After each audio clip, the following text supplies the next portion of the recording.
दोस्तों अब हम बात करेंगे शॉपर स्टॉप लिमिटेड कंपनी की, जिसका क्वार्टर 3 का रिजल्ट कंपनी ने आज डिक्लेयर कर दिया है। तो चेक करते हैं कंपनी का क्वार्टर 3 का रिजल्ट कैसा है, पर उससे पहले चेक करते हैं कंपनी के फंडामेंटल्स। अगर बात करें दोस्तों कंपनी के मार्केट कैप की, तो कंपनी का मार्केट कैप है 7,712 करोड़, जो कि एक स्मॉल कैप कंपनी है। उसके बाद बात करें दोस्तों पीई रेशो की, प्राइस टू अर्निंग रेशो की, वो है 106। तो देखने में कंपनी काफी ज्यादा ओवर वैल्यू लगती है, पर फिर भी कंपेरिजन करेंगे इसके पीएर्स की कंपनी के साथ कि कंपनी की वैल्यूएशन कहां स्टैंड करती है। उसके बाद बात करें दोस्तों आरओसीई की, रिटर्न ऑन कैपिटल एम्प्लॉयड, तो वो है 15.3%, जो कि एक एवरेज आरओसीई कह सकते हैं। उसके बाद बात करें दोस्तों आरओआईसी की, रिटर्न ऑन इन्वेस्टेड कैपिटल, वो भी है 13.7%, जो कि एक एवरेज आरओआईसी हम उसे कह सकते हैं। उसके बाद बात करें दोस्तों प्रमोटर होल्डिंग की, तो प्रमोटर होल्डिंग है दोस्तों 65.6%, जो कि एक अच्छी खासी प्रमोटर होल्डिंग है। उसके बाद बात करें दोस्तों डेट टू इक्विटी की, तो दोस्तों ये एक चिंता की बात है कि कंपनी के ऊपर डेट बहुत ज्यादा हैवी है।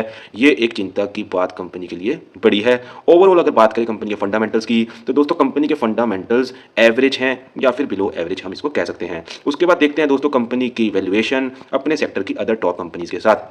अगर बात करें कंपनी के सेक्टर के अंदर, ओनली तीन ही ऐसी कंपनीज हैं जो इस सेक्टर के अंदर कंपनी के अंदर शेयर मार्केट के अंदर लिस्टेड हैं, जिसके अंदर है आदित्य बिरला फैशन, जो कि उसकी पीई रेशो यहाँ पर नहीं शो हो रही है क्योंकि कंपनी लॉस में है। उसके बाद बात करें V2 रिटेल की, उसकी प्राइस टू अर्निंग रेशो है 5 to 3.92।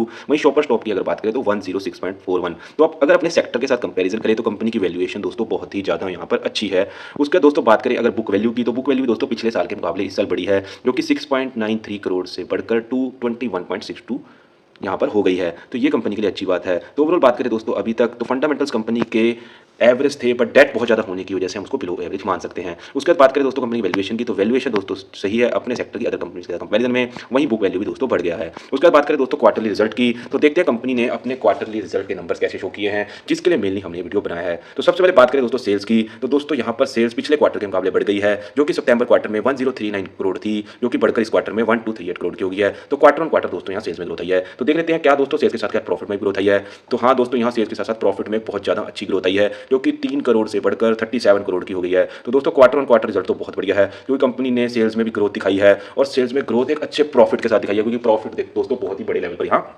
बढ़ गया है, जो कि 3 करोड़ से बढ़कर 37 करोड़ हो गया है। उसके बाद देखते हैं दोस्तों year on year quarterly result के साथ कंपैरिजन में कि कंपनी एक साल पहले जहां खड़ी थी, क्या एक साल बाद उससे आगे आकर ग्रोथ दिखाई है, या कंपनी अभी भी स्टेबल खड़ी है, या कंपनी पीछे की तरफ जाती है। तो दोस्तों अगर बात करें सेल्स की, तो एक साल पहले कंपनी की जो सेल्स थी वो 1137 करोड़ की सेल्स थी, जो कि दोस्तों इस क्वार्टर के अंदर बढ़कर 1238 करोड़ की हो गई है। तो दोस्तों अगर सेल्स की बात करें तो क्वार्टर ऑन क्वार्टर भी कंपनी ने सेल्स में ग्रोथ दिखाई है, और ईयर ऑन ईयर भी क्वार्टरली कंपनी ने सेल्स में ग्रोथ दिखाई है। उसके बाद देख लेते हैं क्या दोस्तों ईयर ऑन ईयर भी कंपनी का क्वार्टरली नेट प्रॉफिट बढ़ा है। तो नहीं दोस्तों, पिछले साल कंपनी इससे कम सेल पर भी 63 करोड़ यहां पर प्रॉफिट अर्न कर रही थी, नेट प्रॉफिट। बट एक साल बाद कंपनी सेल्स बढ़ाने के बावजूद भी वो नंबर नहीं छू पा रही है और नेट प्रॉफिट यहां पर कम हुआ है। तो ये हम कह सकते हैं कि कंपनी ने सेल को बढ़ाया जरूर है, पर कंपनी को बाजार में वो मार्जिन इस समय नहीं मिल रहा है जो एक साल पहले कंपनी को मिल रहा था। पर ओवरऑल कम से कम कंपनी ने सेल्स बढ़ाने की कोशिश लगातार यहां पर बढ़ा रखी है, ये कम से कम एक अच्छी बात है।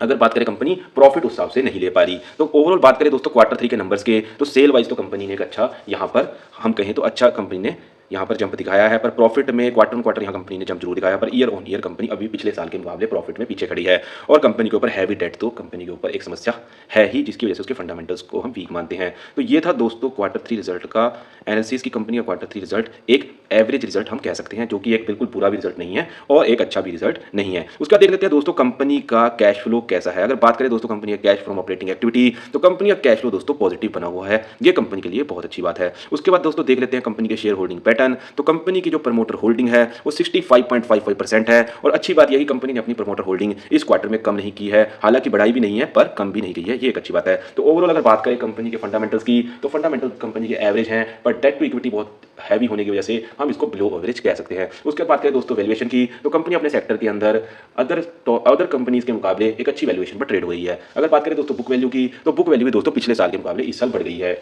उसके बाद दोस्तों बात करें क्वार्टर रिजल्ट की, जिसके लिए मेनली हमने वीडियो बनाया था, तो क्वार्टर ऑन क्वार्टर कंपनी ने सेल्स में भी ग्रोथ दिखाई है और प्रॉफिट में भी। पर वहीं ईयर ऑन ईयर सेल्स में तो ग्रोथ दिखाई है, पर प्रॉफिट में कंपनी पिछले साल के मुकाबले पीछे खड़ी दिखाई देती है। तो ओवरऑल जो क्वार्टर 3 का रिजल्ट है वो एक एवरेज रिजल्ट यहाँ कह सकते हैं। उसके बाद बात करें दोस्तों कैश फ्लो की, तो कंपनी का कैश फ्लो यहाँ पर पॉजिटिव है। उसके बाद बात करें दोस्तों प्रमोटर होल्डिंग की, तो प्रमोटर होल्डिंग भी 65.55 है, जो कि एक अच्छी प्रमोटर होल्डिंग हम कह सकते हैं। तो दोस्तों ये था मेरा एनालिसिस शॉपर स्टॉप लिमिटेड का क्वार्टर 3 रिजल्ट का। बाकी आपको मेरी वीडियो कैसी लगी आप हमें कमेंट सेक्शन में बता सकते हैं। अगर आपको वीडियो अच्छी लगी तो आप मेरी वीडियो को लाइक कर सकते हैं, और अगर आगे भी हर कंपनी के क्वार्टर रिजल्ट का आप डिटेल एनालिसिस देखना चाहते हैं तो मेरे चैनल को सब्सक्राइब कर सकते हैं। Thank you very much.